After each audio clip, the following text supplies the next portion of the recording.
Sí, vamos abriendo un proyecto nuevo en Unreal.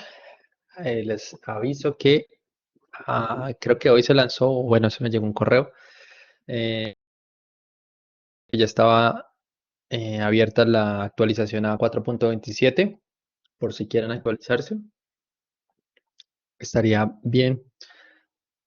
Aunque, bueno, no recomiendo, creo que en el caso de Megascans, para quienes ya están utilizando Bridge, mm, se demora un poquito el plugin, o no sé si ya salió directamente, lo dudo que salga tan rápido, aunque bueno, no debe tardar tampoco tanto porque son empresas que trabajan relativamente cerca. Entonces, pues solamente tienen como esa condición. El resto de plugins sí de pronto se demoran un poco más, por ejemplo, plugins de Substance, si han trabajado con Substance, si quieren importar materiales a Unreal, hay plugins para eso, pero seguramente tardarán más. Yo personalmente voy a seguir trabajando con la 4.26. Lo dejo a su consideración. Bien, a ver. ¿Han trabajado con el programa PureRef?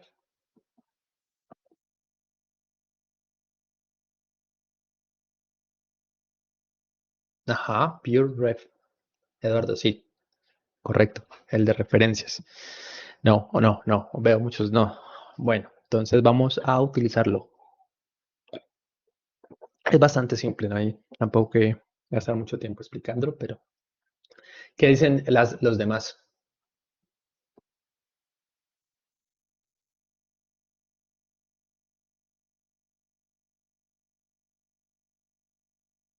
¿No?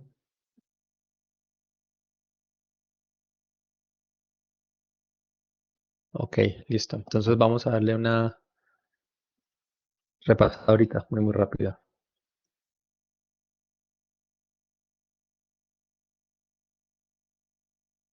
Bien, voy a pasar asistencia. Por favor, abran su micrófono y respondan. Y si no pueden, escriban. Uri,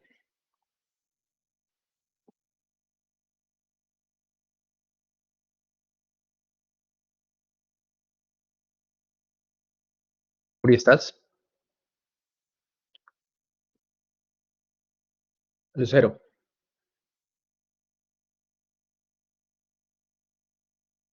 Luis Martín,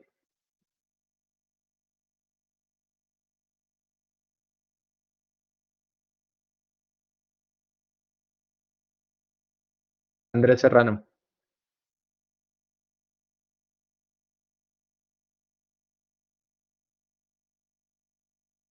Diana Mosquera. Presente, profe. Gracias. Gloria, Presente. gracias. Moni,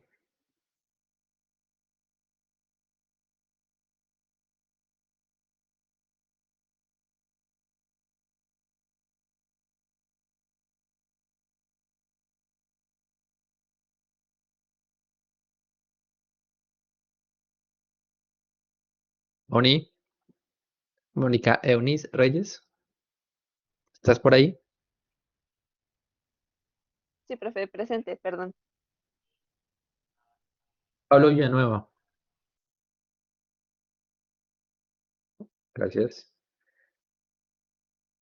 Luis David Romero, Presente, profe. gracias. Andrés Allendez, Sharon Amor, Presente. David Jesús, Acá, profe. Mónica Montes, Presente. gracias. Alejandra Saraí, Luis Alejandro,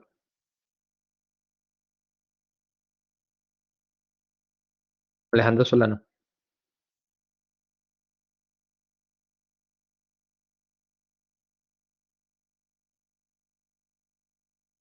Juan Alejandro o Alejandro Solano, alguno de los dos está.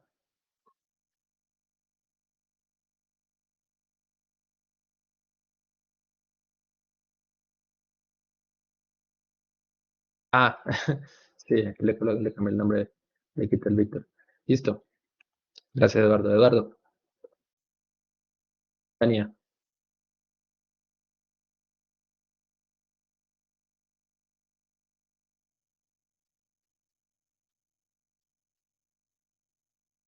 Ok. Tania.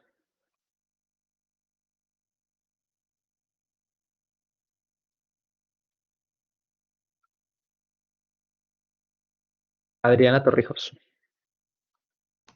Presente. Alejandro Domínguez. Aquí. Gracias. Diego Reina.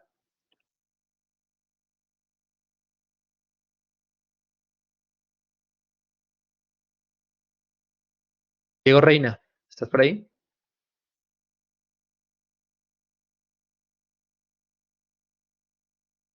Fernando José Díaz.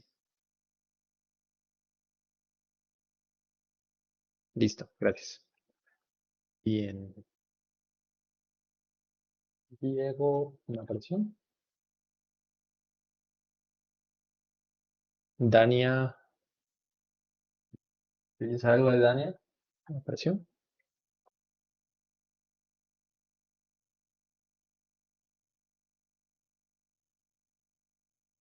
Dania. Sí, Dania. Quizás se quede dormida.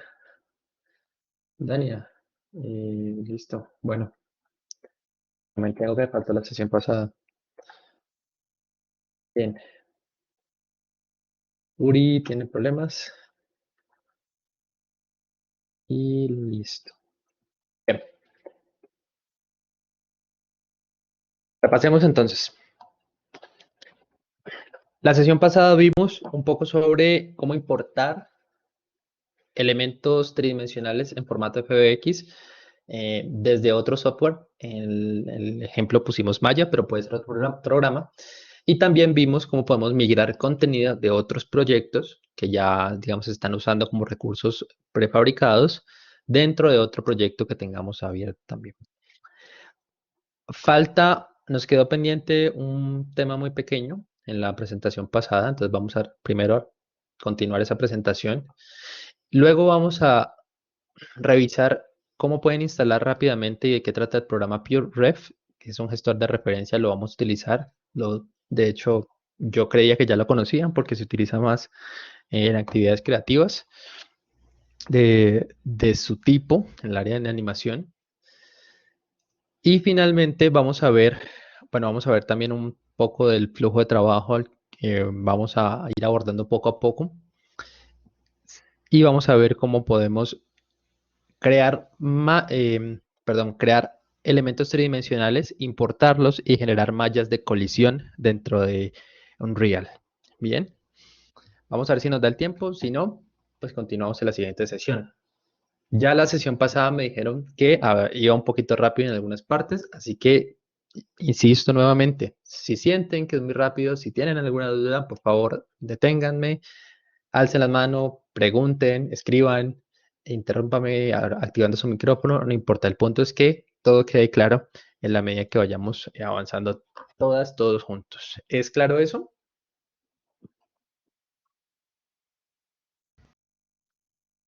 Muy bien.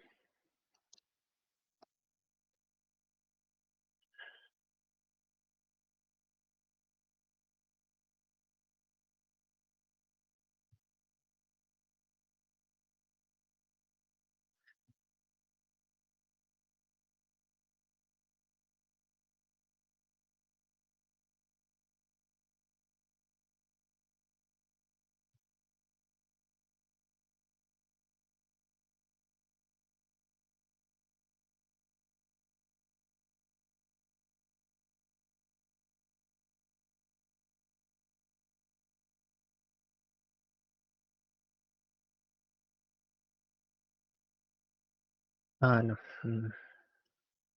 ver.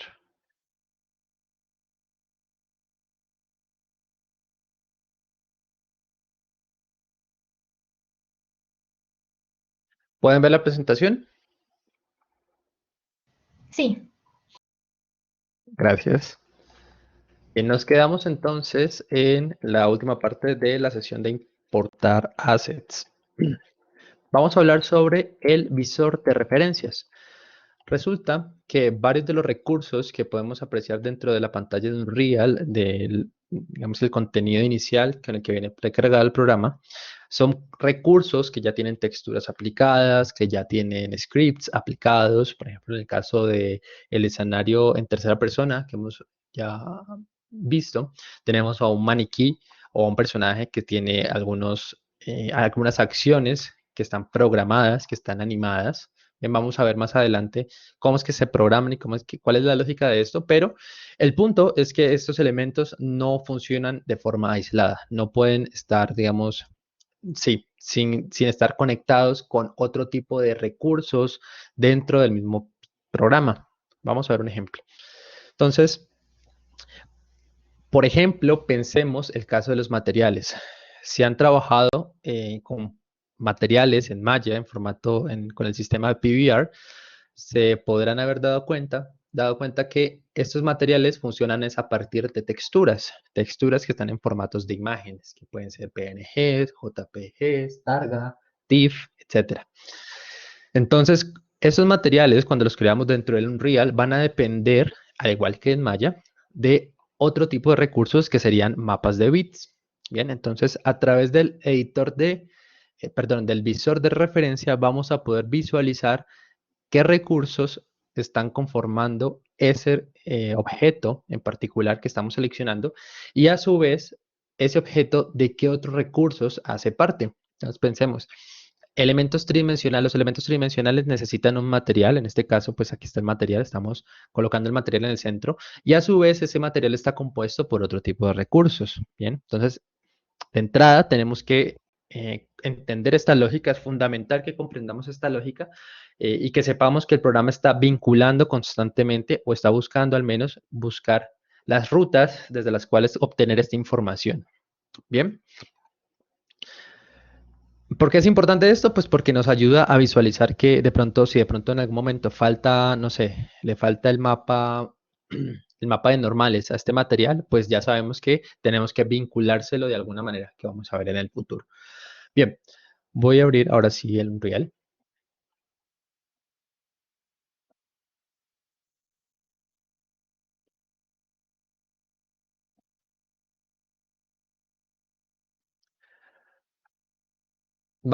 Recuerden que para encontrar un objeto que tengamos dentro del viewport, dentro del outliner, tenemos que dar clic derecho y en la primera opción dice Browse to Asset. Y con esto vamos a ir dentro del Content Browser a pues, el lugar o la ruta donde se encuentra este objeto en particular. Aquí tenemos esta silla. Bien. Si queremos visualizar los elementos que componen esta silla, vamos a dar clic derecho sobre el componente dentro del Content Browser y vamos a darle en Reference Viewer. Aquí aparece, fíjense, el shortcut del teclado. Con esto se me va a abrir una nueva ventana. A ver. Eso. Entonces va a aparecer esta ventanita, que es la que aparecía en la presentación, y esta ventanita me va a mostrar que este elemento, silla, con la textura puesta, va a depender de este elemento que tengo aquí, y a su vez este elemento va a estar incorporado dentro de estos dos elementos. Bien, este símbolo me indica que estos elementos de aquí son del tipo de niveles, o sea, son mapas por aparte. O sea que esta silla se está usando dentro de este proyecto en dos niveles, o en dos, sí, si quieren llamarlo así, em, sí, en dos niveles, literalmente están en el nivel de Minimal Default y en el nivel de Starter Map. Bien. Ya hemos hablado de la diferencia entre niveles y proyectos. No sé si fue con el grupo anterior. Creo que aún ¿De no acuerdo? lo hemos visto, no estoy segura. Ok, listo. Entonces vamos a ver rápidamente, de una vez, cuál es la diferencia entre un nivel y un proyecto. Si vamos al editor de niveles, este es nuestro editor de niveles, recuerden, y le damos en File, vamos a poder ver que al principio nos va a mostrar herramientas para guardar el nivel en que estamos trabajando o abrir un nivel diferente. Y justo después nos van a aparecer otras herramientas para abrir un nuevo proyecto o guardar el proyecto en el que estamos trabajando. Entonces, pensémoslo de esta manera. El proyecto es un archivo o una instancia general más amplia, más grande, que puede contener a su vez varios niveles. Bien, el nivel, para identificarlo, es lo que vemos a través del viewport, es donde estamos trabajando. ¿Listo? Si le damos en File y le damos a abrir nivel, vamos a ver que me va a mostrar la carpeta de contenido. Yo puedo buscar aquí mapas, si es el nombre del nivel. En este caso voy a ir a la carpeta de mapas. Sé que en la carpeta de Starter Content hay una carpeta que se llama mapas y que dentro de esta carpeta van a estar alojados los niveles que tenga este proyecto. Bien, entonces esta es la carpeta de proyecto y dentro de la carpeta de proyecto yo puedo tener diferentes niveles. Vamos a ver esos niveles. Si le doy doble clic, ¿Profe? entonces voy a abrir un nivel diferente. Dime. ¿Cómo vio él, para ver los niveles, perdón? File. ¿Sí alcanza a ver acá? Esquina superior izquierda, la primera opción. Sí. Archivo. Abrir nivel. Ok. Y me va a aparecer el explorador donde puedo ubicar la carpeta donde tengo los niveles. Entonces voy a buscar dentro de Starter Content la carpeta mapas, que es donde están alojados los niveles de este proyecto en particular. Y aquí Ok. tengo 3 niveles que puedo abrir si le doy doble clic. En este caso tengo este nivel que se llama iluminación avanzada. Perdón, ¿alguien estaba escribiendo? Me sonó algo por ahí. No, listo. Ah, alguien me estaba preguntando, Luis. Sí, bueno, el nuevo archivo que tenemos que crear es de cualquier tipo, o sea, Sí, sí. Solamente cuando crees el proyecto le dices que sí, si quieres que incluya el contenido inicial. ok, Luis, ¿estabas hablando todavía? Perdón, es que te escuché entrecortado. no, nada más dije, ok, gracias, Ah, ok, profe. listo. Va, va, va. Bien, sugiero que de momento vamos con Starter Content siempre activo porque aquí hay pues elementos que pueden resultarnos útiles. Por supuesto, esto va a ocupar espacio, pero a la medida en que nos familiarizamos más con los diferentes tipos de archivos, pues vamos a prescindir de este contenido. Bien, más adelante podemos quitarlo si queremos. Bien, si venimos a filtros, bueno, vamos a ubicarnos dentro del apartado de content, que es la jerarquía más alta. Vamos a aplicar algunos filtros y vamos a decirle a Unreal que solamente queremos que aparezcan los niveles. Seleccionamos aquí y si se fijan, él va a escanear en toda la carpeta de proyecto y va a buscar solamente los niveles que tenga este proyecto en particular. Es lo mismo. Igual, si le dan doble clic, vamos a ir al nivel.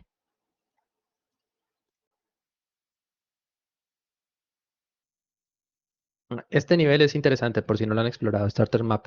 Va a ver cómo se aplican diferentes tipos de texturas o los materiales que tienen por defecto la carpeta de Starter Content. Y tiene algunos otros tipos de elementos interesantes. ¿Pueden escucharme? Sí. Sí. Sí, profe. Ok, vamos a ver aquí algunas físicas.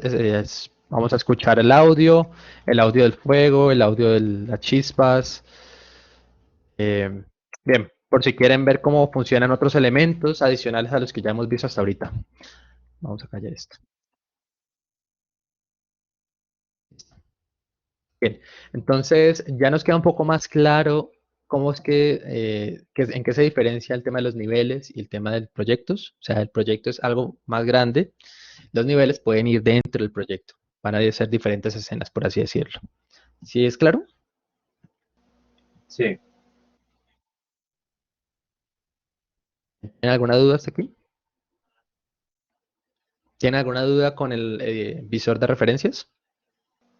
Yo tengo una, ¿cómo abrió otra vez ese donde están interconectados como los props y todo eso? No, no vi bien. Ah, ok, bien. A ver. Seleccionas el elemento dentro del navegador de contenido, presionas clic derecho y buscas el visor de referencia. Te va a salir esta ventana. Ok, gracias. Entonces, algo que se me olvidaba mencionar acá, si aumentamos este límite, que es la profundidad de elementos que va a mostrar, vamos a poder ver otros elementos que están vinculados de aquí para allá, Por ejemplo, aquí nos mostró 2, pero si le doy a 3, puedo ver que está este elemento de aquí, que es un blueprint, tiene código, y este código vincula a la geometría 3D. Y esta geometría 3D a su vez a un material, y este material a su vez tiene vinculados pues las texturas, los mapas de bits o lo que sea que estén utilizando ese material para construirlo. Y a su vez esto va a estar dentro de un mapa. Listo. Entonces con eso completamos la lectura, la clase, perdón, de la sesión pasada. Voy a pasar a otro tema. Si tienen alguna duda pueden preguntarme, aprovechar para preguntarme.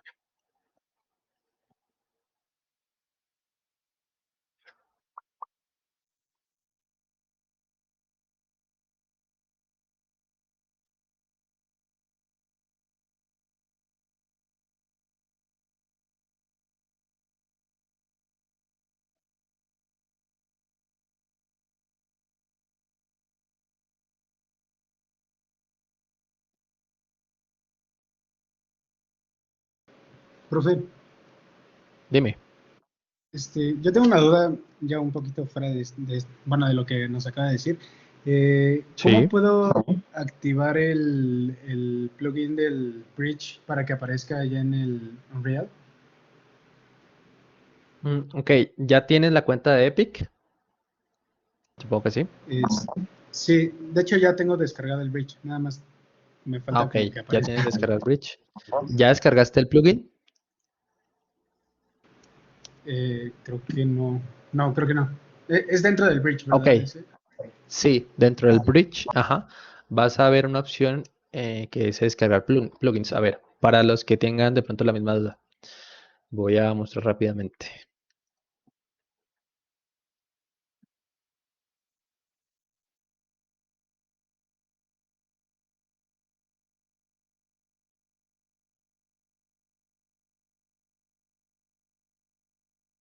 ¿Pueden ver la pantalla? Sí. Sí, Bien.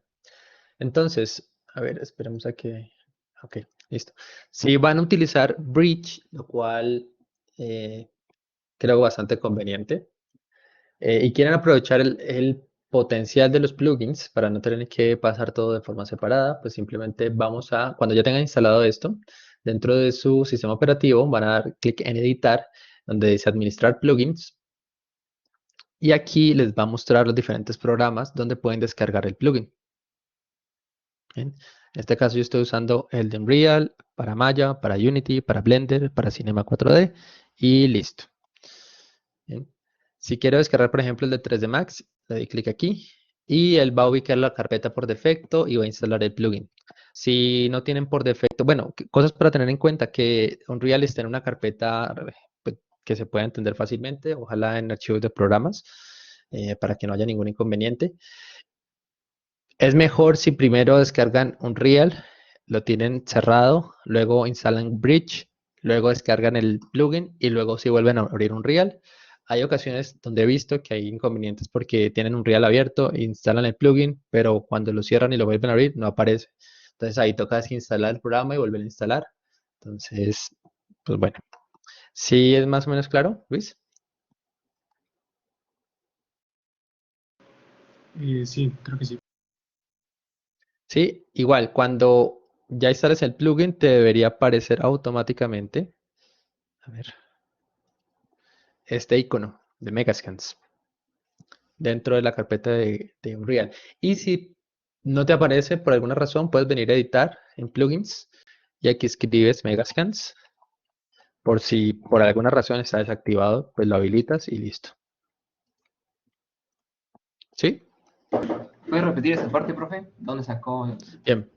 lo Vamos a editar plugins y aquí buscamos el plugin que sea necesario. Puede ser el de Megascans o el de Substance o el de Octane o el de lo que sea que hayan instalado o que estén asociando. Bien. ¿Vuelvo a repetirlo o así está claro? Suficientemente claro, Luis. ¿O quién? Pregunto ahorita. Ah, para mí sí. Creo que sí. Bueno. Volví a cerrar el Unreal, ahorita voy a ver si... Listo, va, dale. Bien. Regálame un segundo. Ok.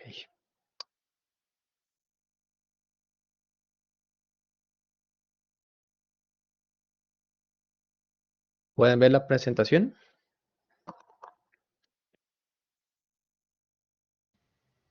Sí.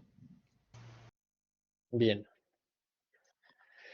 Esta es una presentación de un repositorio de Unreal específicamente diseñado para el diseño de videojuegos. Entonces voy a utilizar algunas de las presentaciones de ese repositorio para explicar algunos principios, pero no todas. Bien, si de pronto quieren que les pase el contenido completo, pues me avisan luego por fuera, ¿va? En esta presentación voy a tratar de explicar un poco el proceso de trabajo que vamos a ir desarrollando poco a poco para el diseño de ambientes virtuales. Entonces, lo que nos indican desde la misma empresa de desarrolladores es trabajar con este flujo de trabajo. Es el mismo método que utilizan quienes desarrollan dentro de la misma marca diversos tipos de aplicaciones. Entonces, sería conveniente que nos guiáramos por esto mismo, ¿no? Digamos que es un estándar, por así decirlo. Seguramente existirán otros procesos, otros métodos, pero este es el estándar básico y sería bueno comenzar por aquí. Lo primero que vamos a hacer cuando empecemos a diseñar un espacio es utilizar los bloques básicos que vienen, o los Geometry Brush, de los que ya hablamos la sesión pasada, que vienen dentro de las herramientas esenciales de Unreal, para gestionar las proporciones, las proporciones generales de nuestro espacio en general. Entonces, con esto vamos a poder ir, por ejemplo, si aquí va a haber una estatua en este bloque azul, podemos colocar los bloques y entonces ya saber, o podemos colocar una nota o en algún otro tipo de documento o guía, colocar, bueno, esto es una estatua, la luz va a entrar por detrás, estos pasillos o estos corredores van a ir de un poco más, un color un poco oscuro, aquí van a ir unas escaleras, ¿bien? Entonces ya con esto podemos ir darnos cuenta que tanto espacio va a ocupar cada cosa dentro de todo el nivel en general, ¿bien? Así, ¿qué logramos? Pues ganamos velocidad, podemos hacer algunas manipulaciones en general antes de meternos de lleno en los detalles. Bien, el proceso se tendría que ver más o menos así. Iniciamos desde esta fase, que es la fase de la que estoy hablando, y vamos a terminar de esta forma. Entonces, fíjense que de aquí a aquí, pues, hay otros pasos intermedios que nos indican como, bueno, si hay que colocar en algún momento las texturas, o hay que ver dentro de otros programas cómo modelamos algunos detalles. Si ya con esto podemos planear también qué elementos van a tener que ser esculpidos, qué elementos van a tener que ser texturizados dentro de Substance, si tenemos Substance a la mano, qué elementos van a necesitar de pronto partículas especialmente diseñadas. Bien, entonces así también nos podemos dar una idea del proyecto en general y podemos anticipar qué tareas podríamos requerir en el futuro. Ojo, chicas, chicos, este paso parece, entre comillas, aburrido, pero es esencial desde una perspectiva profesional. No solo porque pues ustedes van a organizar mejor su tiempo, sino porque van a poder también aprender a cobrar en función de cuánto tiempo ustedes se van a demorar. Van a poder empezar a hacer, van a haber relaciones en cuanto a cuánto tiempo ustedes se van a demorar haciendo este nivel, supongamos, si un cliente se los está pidiendo o para un proyecto en particular. Y entonces, pues en función de cuánto tiempo se van a demorar, ustedes ya van a saber cuánto deberían cobrar por este proyecto. No solamente el tiempo, sino también de la complejidad de los elementos que van a ocupar dentro del espacio. Entonces, eso, digamos que esa es la razón de por qué este primer paso es tan esencial. Es como la maqueta, la primera maqueta que vamos a hacer. ¿Listo? ¿Claro hasta aquí? ¿Tienen alguna duda? Todo bien. Todo bien. Bien. No voy a... Oiga, profe, Dime. una preguntita. Por ejemplo, el White Room ahí lo están realizando en Unreal, pero Sí. digamos que pues cuando ya tenemos el White Room, se lo presentamos al cliente y nosotros nos pasamos a un proyecto, bueno, a un programa de modelado. Entonces, Sí. ¿conviene mejor hacer el White Room dentro de Unreal nada más como ejemplo y ya pasarnos al programa de modelado? ¿O pues, es igual un poco si lo hacemos dentro del programa de modelado? Pueden ser ambas. Ok, ¿No? ok, ¿Quién va. habla? Sí, sí, gracias, profe. Perdón, ¿quién habla? ¿Quién habla? No se Yo, sabe, Pablo. Ah, Pablo, va. Ah, porfa, cuando hablen, díganme su nombre, que tengo que cambiar a la vista de, de Blackboard y me enredo un poquito porque estoy presentando. Entonces, va, Pablo. Qué buena pregunta. Hay flujos de trabajo que involucran también Maya, por ejemplo. Em, yo creería que ambos. Por ejemplo, aquí tenemos algunos detalles que aquí de pronto no podemos ver en términos de proporción. Quizá estos elementos del fondo, como estas rocas que salen del techo, aquí no las tenemos y podrían ser creadas muy, muy, muy rápidamente en Maya, ¿no? Entonces, sí, podríamos ayudarnos de otros programas generando recursos básicos. Creo que lo importante es mantener como el detalle suficiente para poder tener una idea general de cómo va a quedar el espacio, sin tampoco gastar mucho tiempo en esos detalles. No sé si eso respondió tu pregunta, Pablo. Sí, sí, muchas gracias, profe. Listo. Claro, después de esto hay algunos pasos intermedios. Bueno, algunas ventajas del white rooming, del gray boxing, que también llaman a veces, es que permite a los diseñadores probar un medio ambiente espacial, gameplay sin hooks, sin aplicar capas arquitectónicas. Pues sí, nos permite interactuar con los diferentes tipos de contenidos iniciales o algunos ajustes muy rápidos de controles, cómo se navegaría por el espacio. Entonces, a lo mejor nos ayudaría a ver qué corredores son más amplios, por dónde entra mejor la luz. Sí, ese tipo de situaciones.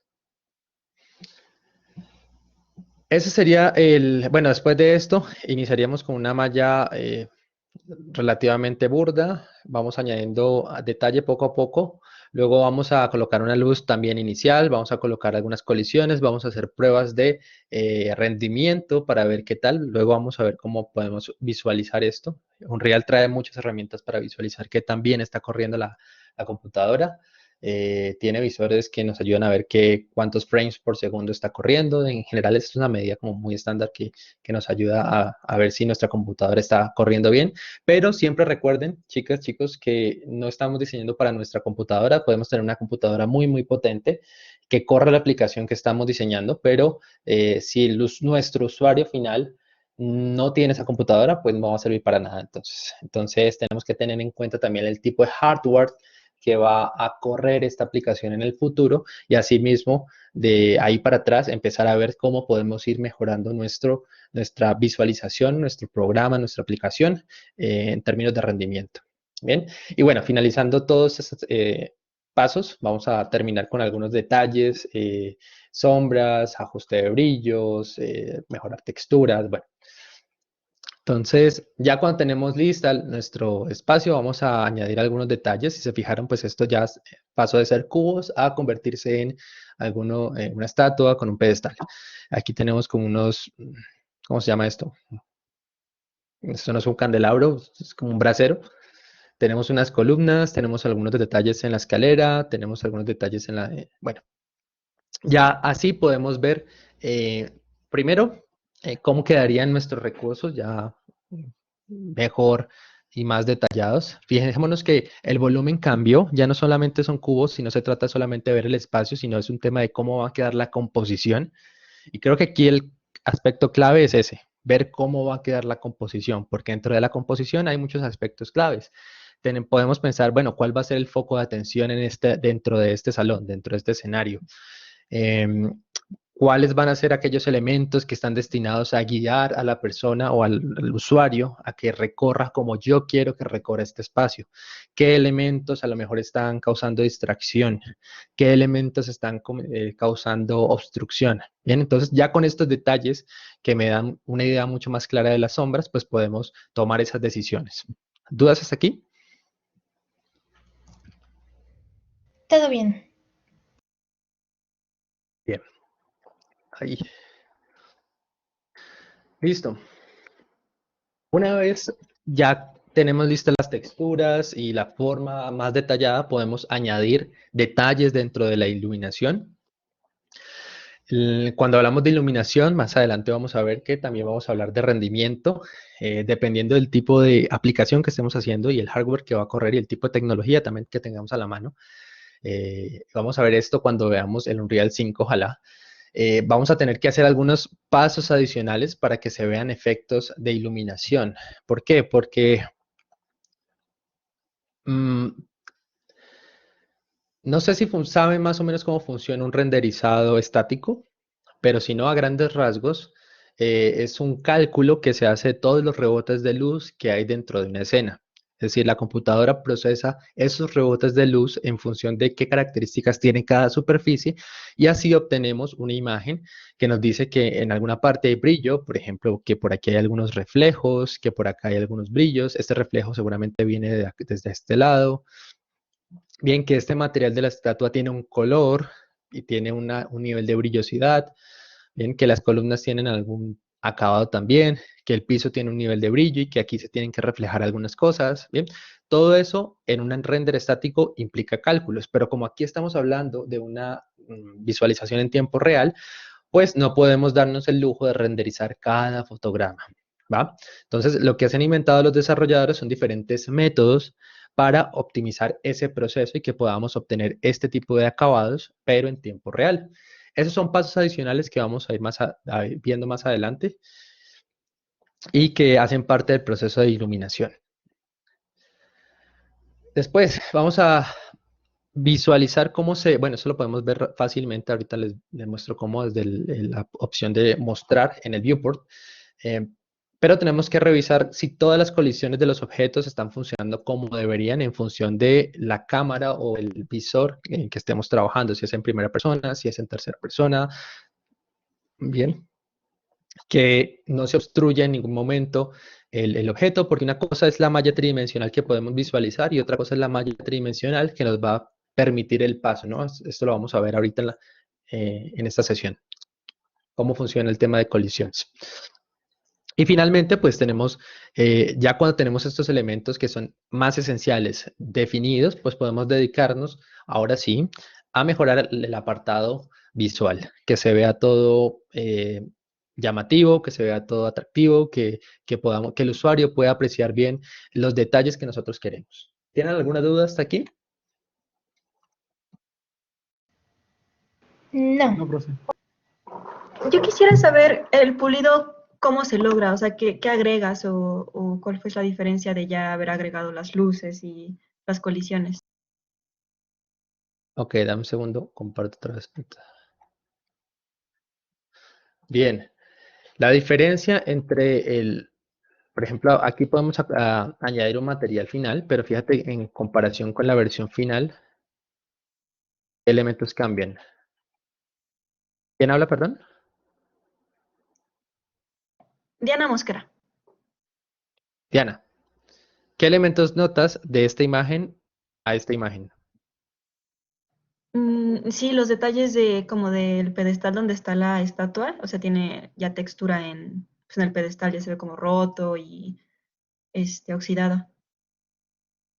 No solamente eso, si lo vemos desde aquí. Fíjate que el pedestal es mucho más elaborado, tiene una geometría mucho más compleja.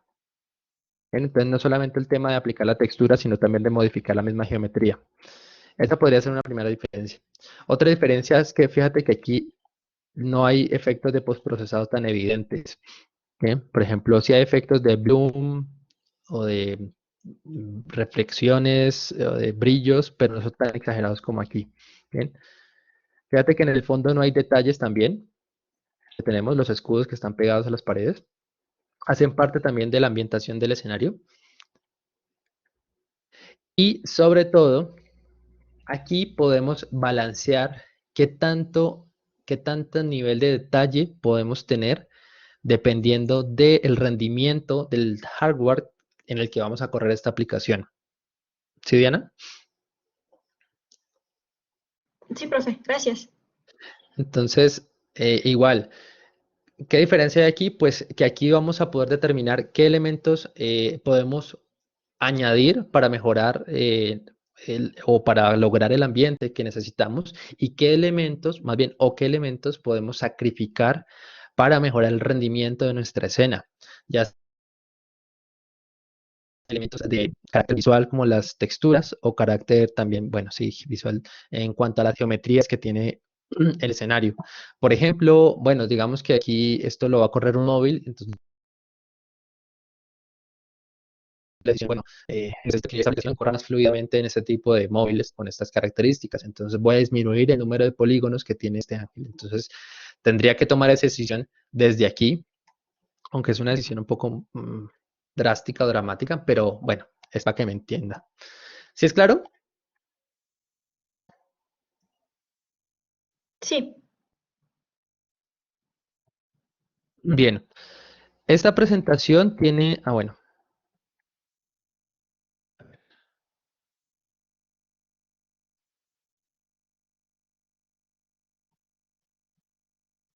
en esta presentación, bueno, tiene otros elementos interesantes. Por ejemplo, nos da tips generales, dice, recuerda que tu eje Z se considera que algunos jugadores pueden encontrar el eje Z desorientado, se refiere a la altura. Bueno, un buen intermedio es usar pasadizos y elevar estructuras abiertas. Como les digo, esta presentación hace énfasis en el tema de los videojuegos, pero digamos que un punto en general que podemos compartir todas, entre todas las ambientes virtuales, es que tiene que haber un recorrido y como tiene que haber un recorrido, tienen que haber elementos visuales dentro de la misma escena que nos ayuden a comunicar algunas acciones por parte de la persona que está recorriendo, ¿no? Si de pronto les gustan los videojuegos y se han documentado un poquito más o han visto videos en YouTube sobre algún tipo de crítica de videojuego o de pronto no crítica, sino más bien material didáctico o pedagógico sobre cómo diseñar videojuegos, pues se van a dar cuenta que no solamente basta con poner un letrero con una flecha que indique que por ahí se tiene que seguir, sino que a veces las estrategias deben ser un poco más sutiles, deben sugerir alguna acción por parte del usuario y para esto podemos, como dicen aquí en la presentación, utilizar la iluminación. Podemos, por ejemplo, si hay un pasadillo secreto, colocar un haz de luz o colocar algo que brille, que llame la atención del usuario para que precisamente se dirija hasta aquí. Bien, eso ofrece y abre un poco más las posibilidades, ¿verdad? Y llama mucho más la atención que simplemente colocar, insisto, un letrero con una flecha que indique que por ahí se tienen que ir. Bien, es un poco como en las películas a nivel narrativo, nos tienen que explicar la trama, porque la misma trama no tiene una narrativa que te diga, que te indique cómo interpretar lo que está sucediendo. Entonces, eso para mí personalmente, desde mi perspectiva, lo que hace es matar el, la historia. Pero bueno, esto no se trata de videojuegos, así que voy a pasar un poco rápido por el tema. Voy a dejar esta presentación para que la chequen un poquito más en profundidad. Habla un poco más sobre los mundos abiertos. Coloca el caso de Gears of Wars. Me parece un caso interesante para analizar en términos de cómo guiar al personaje sobre un nivel. Bien, si han jugado este videojuego, pues saben más o menos de qué trata y cuál es la dinámica. Si no, bueno, ahí explican un poquito. Me parecen algunas estrategias interesantes que a lo mejor van a poder aplicar dentro del diseño de sus ambientes. ¿Listo? Eso se los dejo en el Blackboard esta semana. ¿Dudas hasta ahí? ¿Algún comentario? Todo bien, pero Bien.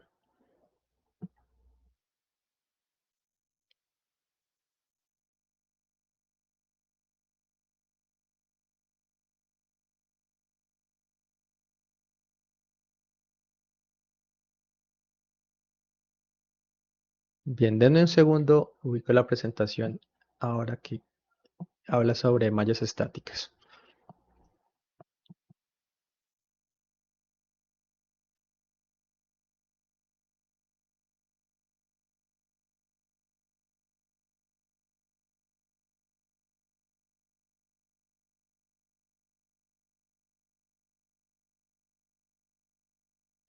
Bien, ¿pueden ver la presentación ahí?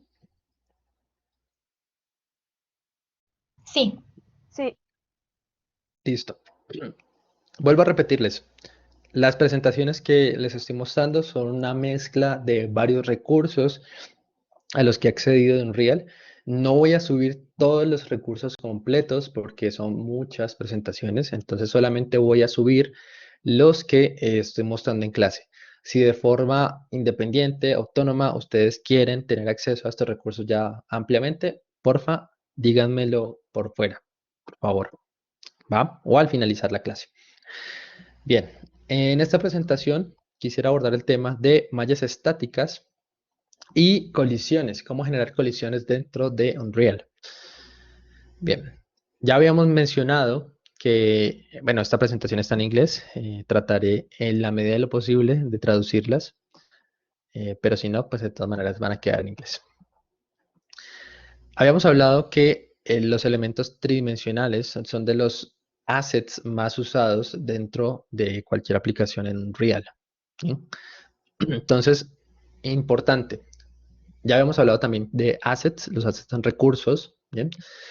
Pero aquí vamos a poder ver algunas diferencias entre lo que es un asset y lo que es un actor. Principalmente, podríamos empezar en que la diferencia más importante es que un actor es un objeto, es un mismo asset, pero cuando ya está dentro de un nivel, o sea, cuando ya lo estoy usando. Bien. También nos dicen que los assets pueden tener colisiones iniciales. Em, Dice, an asset stores the initial material assignment for the mesh, que es capaz de albergar información relacionada con el material y también tiene algunos elementos de niveles de detalles. Esto lo vamos a ver con más detalle en el futuro, que son LOTs. Por el contrario, los actores pueden estar en diferentes instancias, o sea, un asset puede estar en diferentes partes. Por ejemplo, ya vimos en el caso del contenido inicial que hay un nivel que tiene 2 sillas. Esas 2 sillas son un mismo recurso dentro del Content Browser. Bien, entonces cuando lo tenemos dentro del Content Browser es un asset. Cuando lo pasamos dentro del nivel se convierte en un actor. Bien. ¿Sí queda clara esa diferencia?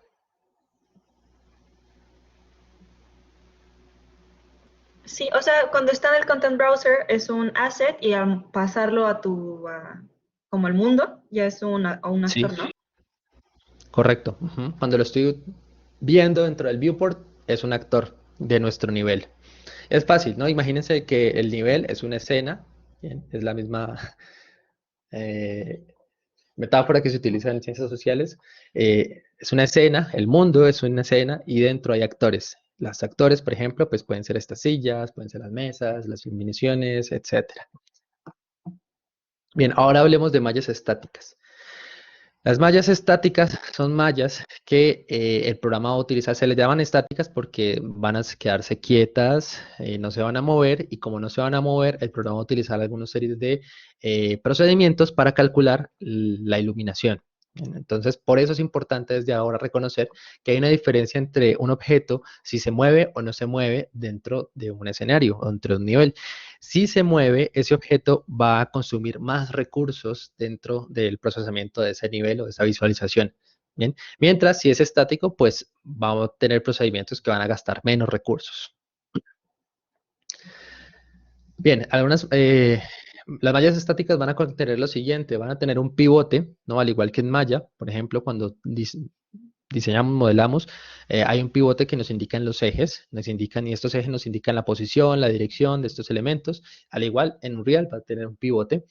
Va a tener información de vértices, aristas y polígonos que definen cómo se visualiza este producto. Entonces, este objeto, perdón, va a tener unos niveles de detalle o LOD. En esto se refiere a nivel de detalle, Level of Detail. ¿Qué significa esto? De pronto lo han visto en otra parte. Pues bueno, es un sistema que me permite, más bien le permite al programa que en el momento en que yo me aleje de ese objeto, no calcule el número de polígonos que vienen de forma original con ese objeto. Y esto lo que hace es ayudar a que pues, a reducir el número de cálculos que yo tenga que hacer por cada vista, perspectiva que yo tenga con la cámara de mi usuario, de mi personaje. ¿Sí es más o menos claro? Sí. Entonces, esto me permite que a medida que yo me acerque al objeto, el programa vaya calculando un nivel de detalle en particular y le dé, pues se aproxime al número original o inicial de polígonos. Pero igual, más adelante lo ampliamos. Va a tener cáscaras de colisión, va a tener sockets. Los sockets me van a permitir de pronto hacer algunos tipos de movimientos, si me permite la geometría, movimiento predefinido. Va a tener mapeado V. Ojo, el mapeado V vamos a ver que es importantísimo cuando entremos al tema de iluminación. Y va a tener una asignación de color en los vértices si viene por defecto desde el programa donde modelamos esto. Estas son con características iniciales. Ya dijimos que los formatos en los que vamos a pasar esto va a ser OBJ y FBX. Cuando importemos cualquier malla estática, nos va a aparecer el menú. Ya el menú lo han podido ver. Dentro de ese menú, algunas opciones importantes es que nos va a generar automáticamente unas colisiones. Bien, podemos activar o desactivar dependiendo de si necesitamos eso. También nos puede generar mapeos, V, si queremos. Podemos importar los materiales o importar las texturas que trabajemos en malla o que trabajemos en otras partes, entre otros. Bueno, voy a saltarme esto. Bien, hay un editor especialmente diseñado dentro de la interfaz de Unreal que permite editar solamente las mallas estáticas. Ahorita vamos a ver en particular. Desde aquí vamos a poder visualizar las mapas V. Y bueno, aquí hay más información sobre por qué es importante los mapas UV. No voy a entrar en detalles, quiero pasar rápido al programa para mostrarles de qué trata esto, cómo asignar un material, cómo funcionan, esto sí es interesante, cómo funcionan, cómo podemos visualizar las cáscaras o los mapas de colisiones.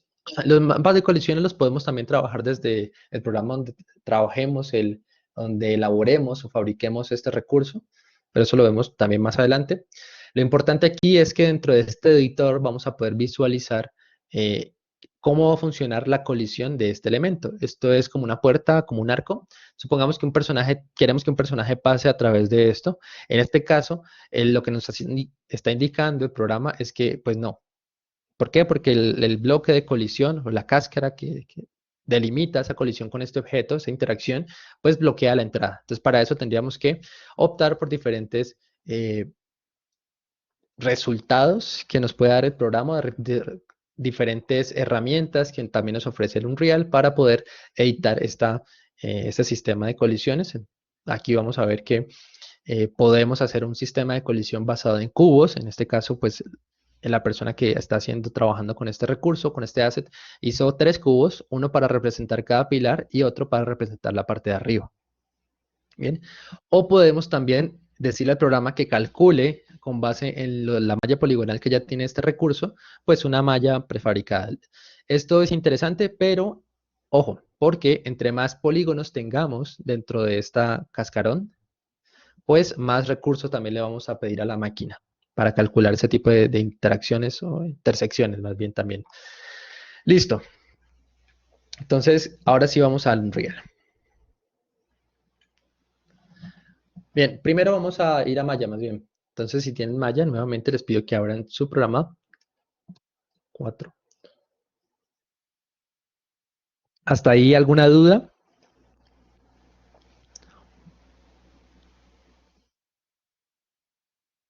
Todo bien. Bien. Entonces, la práctica va a ser replicar lo que nos muestran en las diapositivas. Vamos a elaborar un recurso que ustedes no tienen que ser una puerta, así como aparecía en la pantalla. Puede ser, por ejemplo, piensen en un puente, piensen en, qué sé yo, un muro completo que rodee algo. Piensen en algún nivel con algunas estructuras en particulares por donde quieren que no pase el personaje. Bien, ese tipo de cosas. A ver, voy a compartir mi pantalla. Pueden hacer lo que ustedes quieran. Si quieren también pueden hacer lo que yo hago, lo que yo estoy haciendo. Los dejo a su decisión. ¿Pueden ver mi ventana? Que tengo abierto el programa de Maya. Sí. Bien, yo voy a hacer algo bastante simple. Voy a hacer algo muy, muy similar a el, lo que muestran ahí. Voy a cambiar a metros, nada más.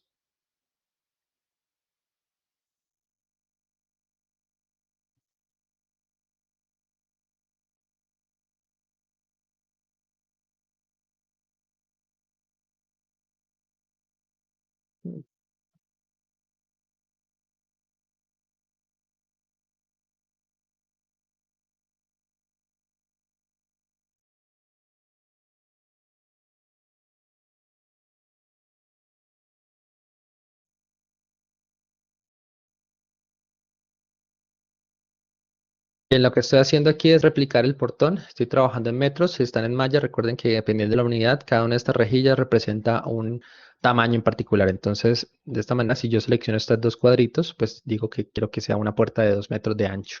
Portón grande.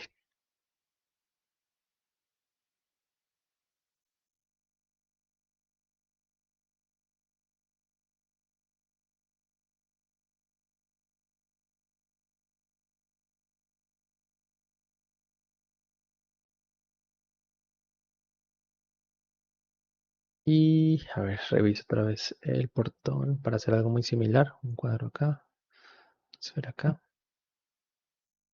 otra parte acá. Listo.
Bien, esta sería como la vista del arco.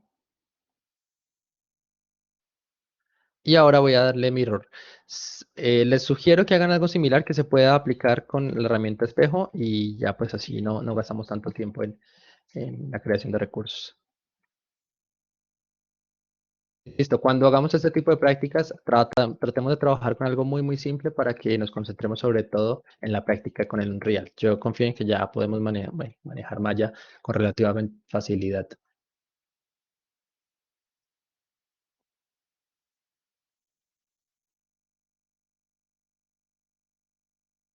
Listo. Entonces ya tengo mi portón, voy a pasarlo a FBX, voy a exportarlo al escritorio en este caso. Exportar selección, escritorio, un nombre y vamos a Unreal. Bien, voy a abrir un nivel. Bueno, este nivel podría funcionar, pero, a ver.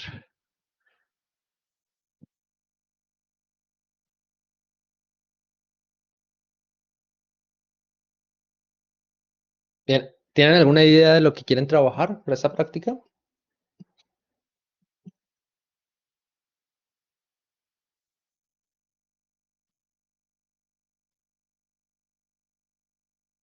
No, nada. ¿Cómo que de lo que queremos trabajar? Sí, la idea es que hacer un objeto con el que podamos trabajar las colisiones. Esa es la pregunta. En este caso, lo que yo pretendo aquí es colocar la puerta y ver que mi personaje pueda pasar o atravesar esa puerta a partir de las colisiones que yo le dé. Bien. David, un tragaluz, pero ¿qué vas a utilizar para probar que la colisión funciona o no? Porque la luz va a atravesar ese bloque de colisión. Bueno, no sabía cómo, no sé cómo se llamaría en palabras, pero bueno, o sea, yo quería hacer ah, como una pared con un agujero, o sea, un techo con un agujero, pero pues que se vea Ah, ok, bonito. listo, entiendo. Ok, ok, ok, listo. Va, como un techo con una puerta. O bueno, con un sitio por donde pueda ingresar un personaje. Ajá, A eso te refieres. sí. Listo. Va, perfecto. Diana, un puente, perfecto. Funciona. ¿Qué otras ideas tienen? Si van a hacer la puerta, escriban puerta, puente, lo que sea.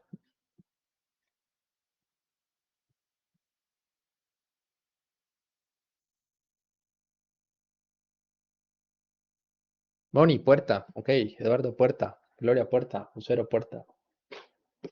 Un arco, sí, sí, sirve un arco. Ujú, puerta. Bien, la idea también es que vayamos relacionando el contenido que vamos viendo clase a clase con nuestros propios intereses, ¿no? En términos de qué quiero hacer, con qué tipo de recurso quiero, no sé, ir aplicando este concepto en particular y no necesariamente que yo les tenga que dar práctica, porque el día de mañana, pues, a lo mejor se les ocurre otra cosa, no quieren hacer una puerta, quieren hacer otra cosa, un teletransportador, y pues bueno, esto a lo mejor funciona de otra forma. ¿Listo? Bien, todos puerta.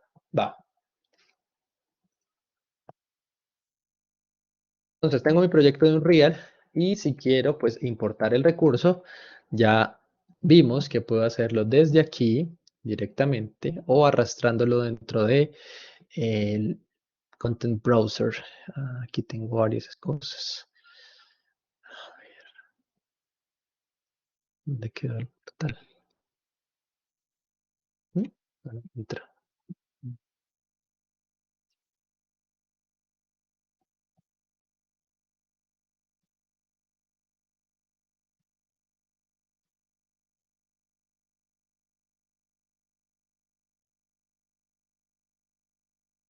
Ahora sí.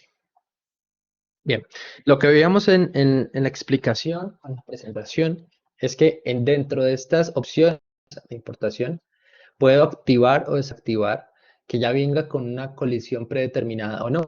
Entonces ya vimos que si la activo, pues sí creo una colisión, pero a veces esta colisión no funciona como yo quisiera o no está optimizada tanto como yo quisiera. Entonces voy a decirle que no quiero que venga. Bueno, sí, le voy a decir que sí quiero y ahorita lo elimino. Le doy a importar, bla, bla, bla. Incorporo mi total, salió muy pequeñito. Voy a escalarlo. Listo. Ya tengo mi portal dentro. Bien. Entonces, para activar el visualizador, el editor de las mallas, lo que tengo que hacer es clic derecho, ubicar mi elemento que quiero editar dentro del Content Browser y aquí voy a darle doble clic. Entonces, fíjense que va a cambiar la pantalla. En este caso, la interfaz cambia de forma importante. En la parte de la derecha vamos a poder ver algunos detalles que vamos a poder también apreciar dentro de el editor de nivel y también vemos Profe, unas perdón. opciones de previsualización. Dime. ¿Cómo abrió la pestaña? Lo siento. Ok, voy a cerrar. Repito, para editar este elemento vamos a darle doble clic y se me va a abrir el editor de mallas estáticas.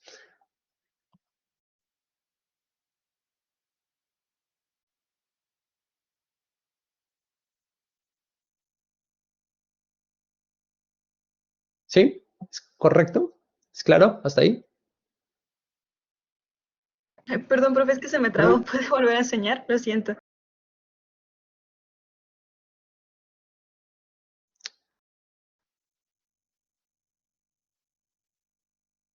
Ok. Ubicamos dentro del Content Browser el elemento que queremos modificar y le damos doble clic. Y ya nos va a aparecer esta visualización. Ah, perfecto, gracias, lo siento.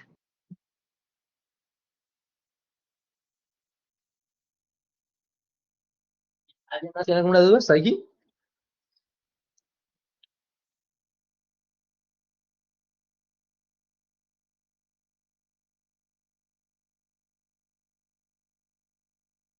Bien, asumo que no.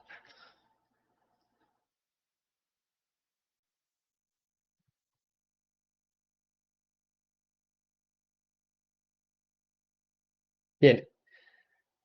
Vimos en la presentación que en la parte de arriba nos debe salir un toolbar, unas barras de herramientas que nos permitan visualizar elementos e información importante de este objeto. Entonces, para sacar esto, vamos a ir a la ventana de Windows, la pestaña de Windows, perdón, y la primera opción por defecto va a estar desactivada, vamos a activarla y nos va a salir esta barra de arriba, ¿bien? Que es parte importante también de la interfaz.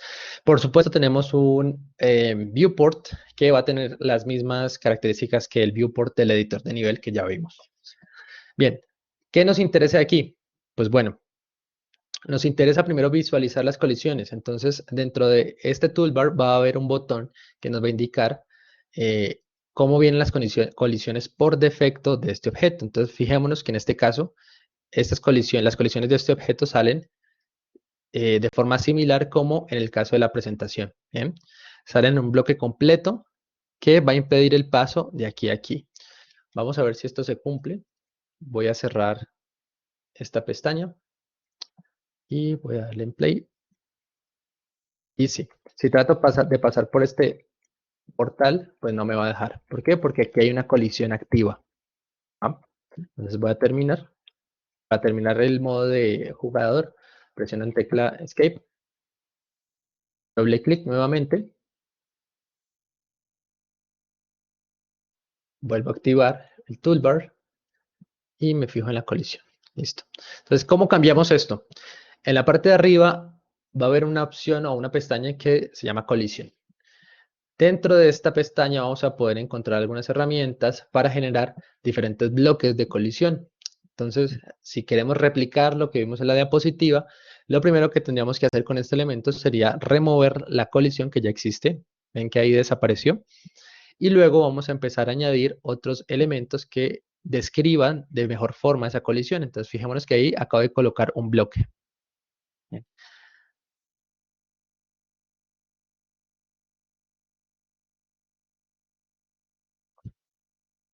Bien, si presiono las teclas W, E, R, voy a poder manipular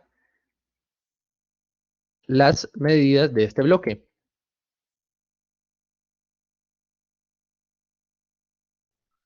Recordemos que estas herramientas funcionan. Dime, Bueno, soy Moni, tengo una duda. ¿Cómo hizo que dime. apareciera otra vez ese rectángulo, el grid? Ok, voy a eliminarlo. Bien. Si no tengo ninguna colisión y activo la visualización de aquí y veo que no aparece nada, bueno, ya puedo proceder a añadir nuevos elementos o nuevas geometrías que describan las colisiones que yo necesito. Para añadir ese recuadro inicial, voy a colisión, aquí en la parte de arriba, a este menú de acá arriba, y selecciono la opción de agregar caja simplificada, una caja simple de colisión.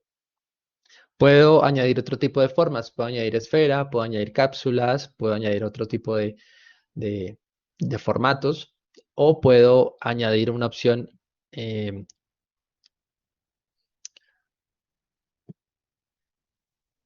una opción automática. Ok, gracias, profe. ¿Bien? Entonces, a ver, volviendo al tema de la caja. Primero voy a agregar una caja Voy a desactivar estas opciones de aquí arriba porque quiero manipular la escala, el giro, la posición de esta caja de forma un poquito más controlada.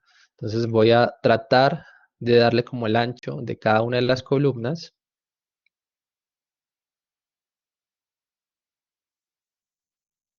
Bien, entonces, sí, yo creo que hasta ahí podría funcionar bastante bien. Y lo mismo voy a hacer con el otro lado. Voy a añadir otra caja. Presiono la tecla R para escalar. Más o menos calculo la anchura de este bloque de aquí. Presiono la tecla W para mover el objeto y posicionarlo donde quiero que se efectúe esa colisión. Y también pues podría añadir otra caja en la parte de arriba que más o menos se parezca a esta figura que tengo aquí.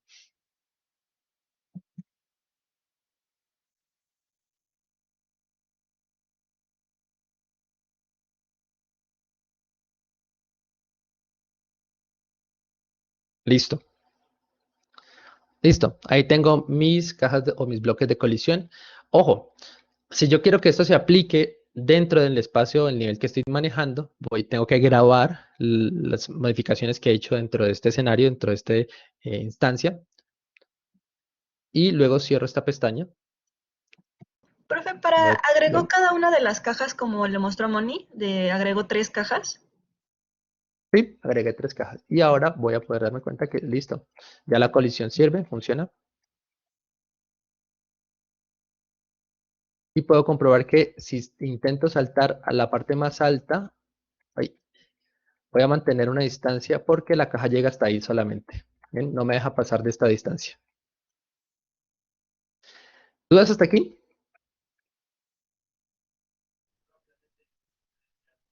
No, todo bien. Profe, yo la verdad me perdí un poco al momento de que estaba acomodando las cajas de colisión. Ok, Este, vale, ¿podría? repitamos. Sí, con gusto.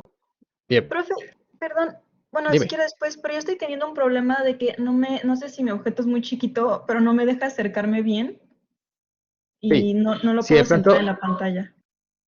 bien, si de pronto sucede como en este caso, lo que puedes hacer para acercarte, pues es presionar la tecla Alt y con el mouse hacia arriba o hacia abajo puedes, eh, digamos que acercar o a alejarte con más precisión.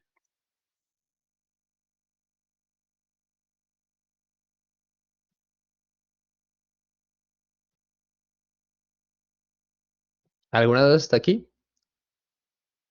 ¿Quién me comentaba ahorita la duda de volver a repetir esto, perdón, el nombre? Es que Yo, ¿quién es yo? Luis. Luis Martín, Luis David. gracias. Sí, también presionando también la tecla F, puedes volver a ubicar la cámara. Listo, Luis David. Volvemos entonces. ¿Puedes ver ya dónde estoy?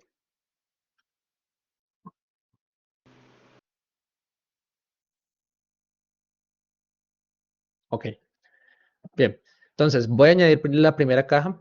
Mm, Vengo a la pestaña de Collision. Busco la opción de añadir caja simplificada y me va a aparecer una caja que ocupa todo el volumen de la geometría. Bueno, ya aparecen otras cajas que ya tenía. Voy a remover todo. Si quiero quitar todo, le doy en Remove Collision y ya. Quito todo lo que tenga ahí. ¿Me sigues, David?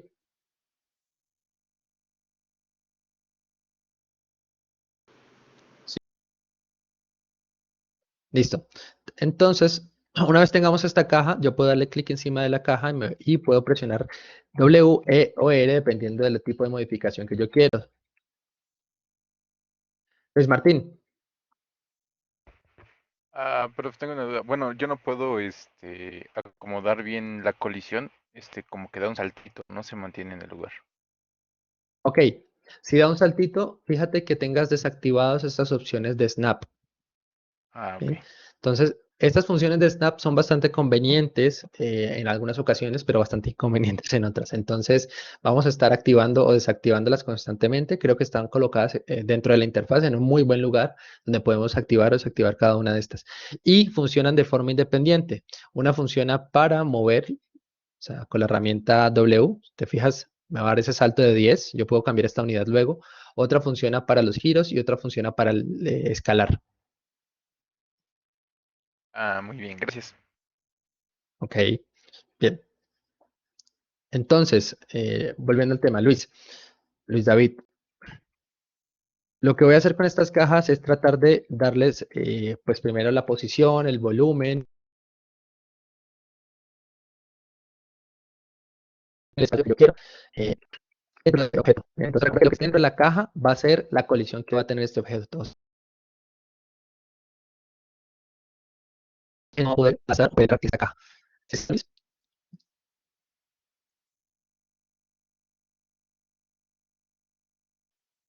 Luis David. ¿Cómo? Perdón, profe, es que se me trabó el audio. ¿Sí es claro el método para trabajar con las cajas de colisión? Ah, ok, sí, sí, sí, ya. Entonces, colisión, añado la caja y determino sus propiedades de ancho, en cuanto a las proporciones, en cuanto a ubicación, etcétera. Si ya tengo, por ejemplo, esta caja, si presiono la tecla Alt y intento arrastrarla, vamos a ver que voy a copiarla. Bien, en este caso es bastante conveniente, pues porque el objeto que está al otro lado tiene la misma medida, porque es simétrico, entonces pues me voy a evitar tener que venir hasta la colisión y añadir otra caja y darle proporciones distintas. Voy a dejarlo así, le doy en grabar y vuelvo otra vez a Profe, ver qué para tal funciona la copiarlo solo colisión. fue con copiar y pegar. No, presiona la tecla Alt y intenta moverlo. Lo mismo funciona dentro de este. Supongamos que quiero copiar esto, presiono la tecla Alt y entonces lo copio. Súper, gracias. Entonces, esos tres elementos van a tener las mismas propiedades en cuanto a colisiones.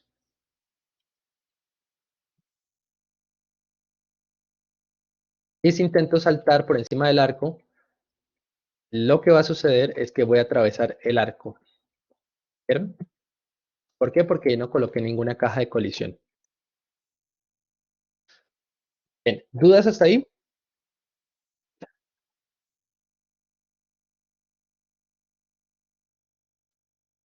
Todo bien. Ok, ¿todo bien? Listo. Vamos entonces a explicar la última partecita.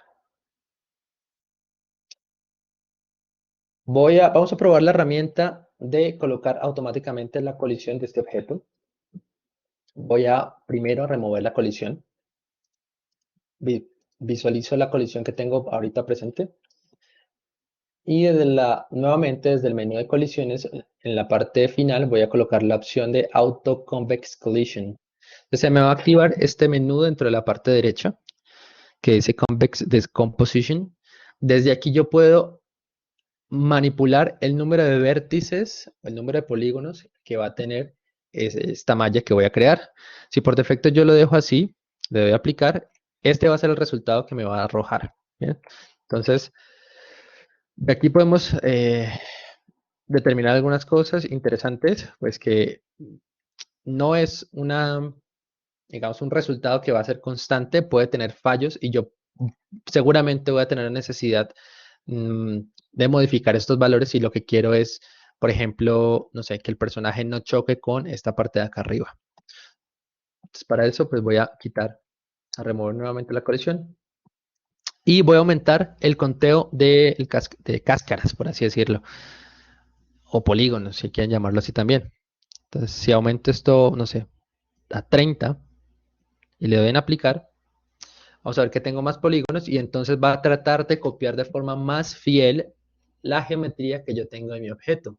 Bien, entonces aquí arriba acabo de evitar pues que mi personaje se dé un golpe aquí con este espacio vacío, sino que pues utilice toda la altura del arco. Bien, entonces yo podría decir, listo, esto me funciona bastante bien.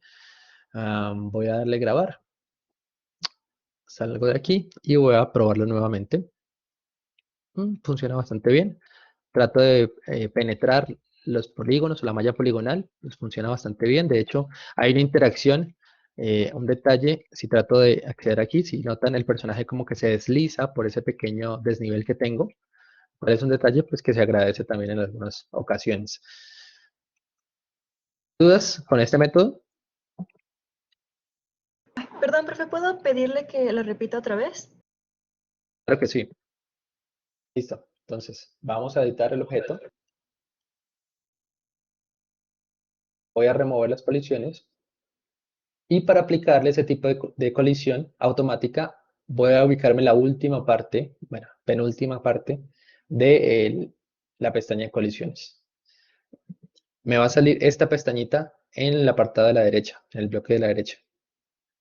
Voy a aumentar, bueno, yo puedo aumentar tantas polígonos quiera o tantos vértices quiera. Si aumento esto de forma así desmedida, 64 y 32, le doy a aplicar. Voy a generar más bloques y va a ser más precisa la forma en que va a copiar esto. Ojo, esto va a depender también del número de polígonos que tenga la estructura. En este caso tengo una estructura que tiene más o menos una cantidad de polígonos, no tiene tantos polígonos realmente, entonces pues no me va a dar algo más detallado, pues porque tengo pocos polígonos ya en mi malla de geometría. Entonces fijémonos, no sé si quedó claro, ¿quién preguntaba? Yo, Diana, sí, profe, muchas gracias. Y luego solo se le pone save, ¿cierto? Sí, se le da save y listo, checas que los cambios se hayan aplicado dentro de tu nivel. Bien, una última cosa, y es que si seleccionamos los bloques, podemos también editarlos de los que salieron de forma automática. Entonces podemos de pronto hacerlos más grandes si lo necesitamos, o hacerlos más angostos, si de pronto no funcionaron tan bien como, como dijimos al principio, o si queremos de pronto refinar algunos parámetros, pues también podemos hacerlo desde aquí. Bien, voy a dejarlo así, lo voy a guardar. Y ahora vamos a revisar un último aspecto interesante dentro del visor del editor de mallas estáticas. Y es que, como decía en algún momento antes, los mapas V no solo van a ser importantes dentro de las texturas o los materiales que vayamos a aplicarles a los diferentes objetos. Eh, Voy a salirme un segundo y voy a intentar aplicarle un material a esto, en caso de que no se entienda muy bien lo que trato de explicar. Supongamos que yo quiero aplicar una textura de ladrillo a esto. Entonces fíjense cómo quedaría aplicado el material. ¿Bien? ¿Por qué se ve así? ¿Quién tiene alguna idea?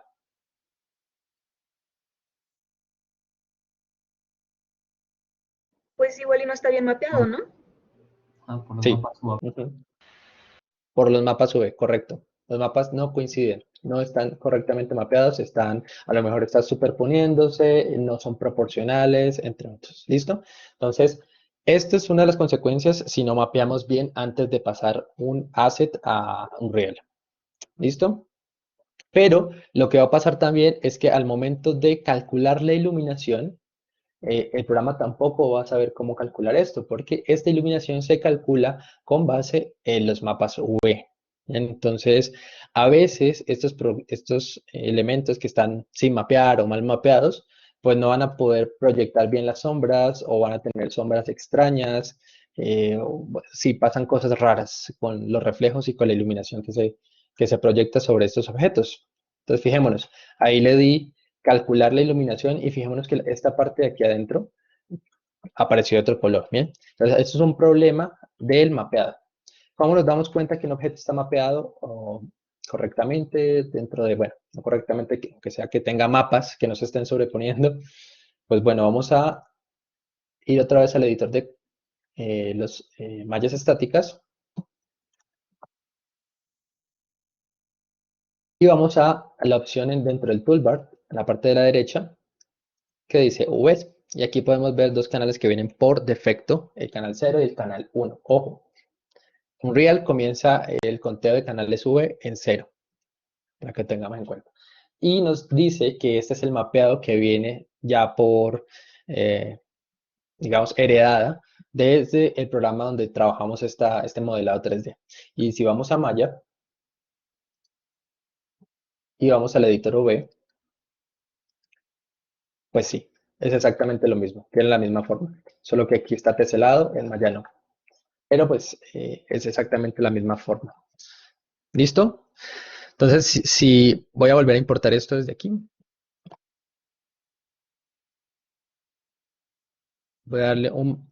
Ahí. un mapeo automático, aunque no es lo ideal.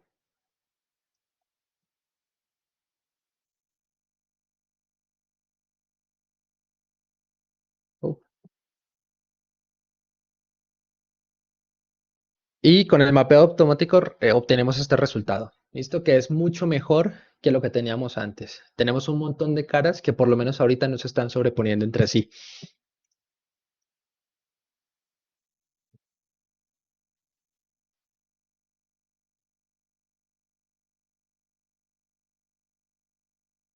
Digo, no es lo ideal tampoco mapear de esta manera, pero digamos, si es un recurso que no va a desempeñar un papel determinante dentro de nuestra escena, pues tampoco vale la pena dedicarle tanto esfuerzo a la hora de mapearlo.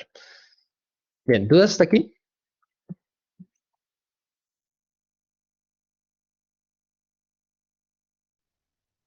Yo, profe, Profe, yo no le entonces, entendí exactamente qué onda bueno, con el mapeo directo desde Maya. ¿Qué onda o qué? Ok, listo.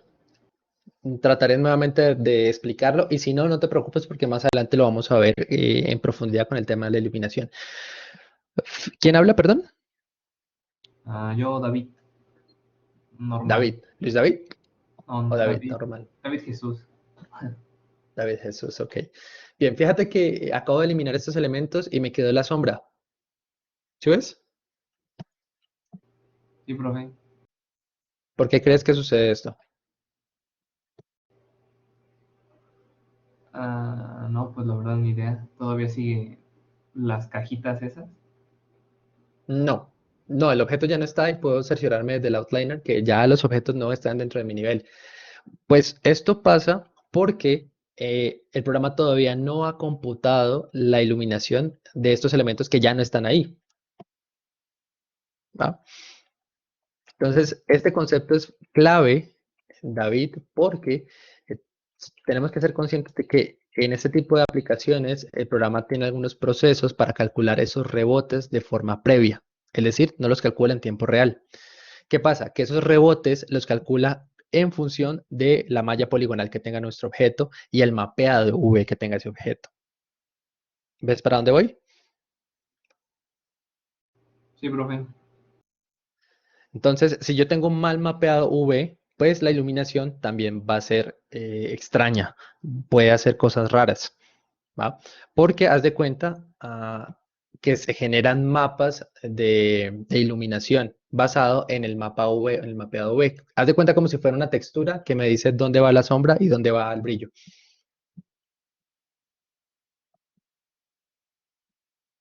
¿Sí me sigues? Sí, profe. Entonces, de ahí es que radica la importancia de tener un buen mapeado para que la iluminación quede también bien. Pero igual, si te quedan dudas, esperemos hasta la etapa de iluminación para no profundizar más y a lo mejor crear más dudas. ¿Listo? ¿Alguien más tiene alguna duda hasta aquí? Profe, yo entonces tenía una ahorita duda, nada más, profe. o sea, que nos quede claro Ay, ay, que ay, ay, ¿qué? Yo también tengo una duda, perdón. Moni, Sí. Bueno, Diana ya levantó dale, Moni. también la manita.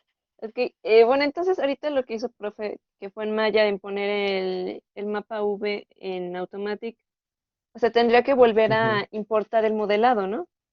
Sí, ujú, sí, no se va a actualizar. Tendría que Ah, volver ok. a importar, por eso le coloqué otro nombre y sería otro Ujú. objeto, de hecho, otro tipo de objeto. ¿Por qué? Porque ya cambió una característica. Entonces, si vengo a las características de este objeto, que puede tener la misma geometría, pero si veo el mapa es diferente. Oh, ok, ok. Gracias, profe. ¿Ves? Pero este es Portal 2. Listo. Ok. Diana, gracias, profe. Ahorita, o sea, literal lo que vimos de los UVs, solo es que si están mal, van a obviamente a tener mala textura y también van a reflejar de una forma rara la luz. Entonces, solamente es como para correcto. recomendación, para ver cómo está el mapeado y que, pues, saber Ujú. que hay que tenerlo bien, ¿cierto? Sí, sí, igual, insisto, no es lo ideal porque igual, si yo aplico el material aquí, vamos a ver cómo se ve. Mm,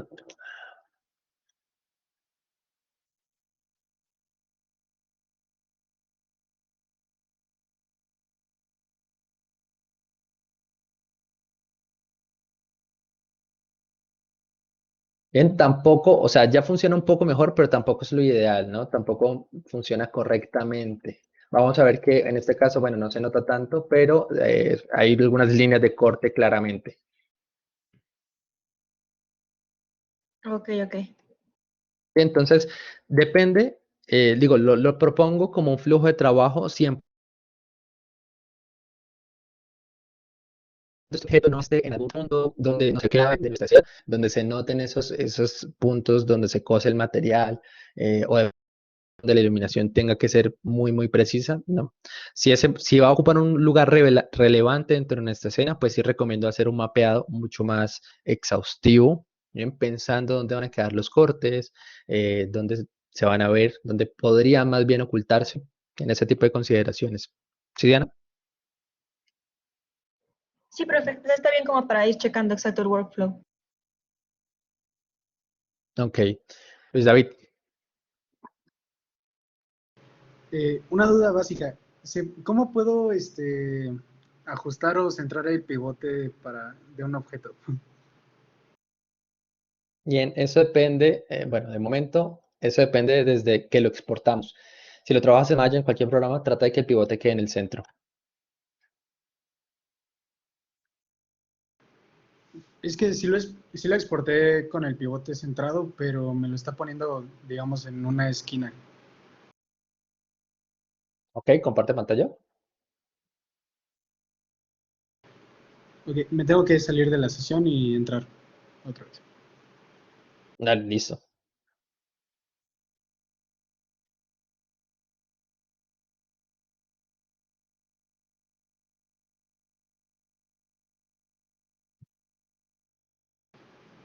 Creo que no voy a poder, profe, porque ya se acabó la sesión.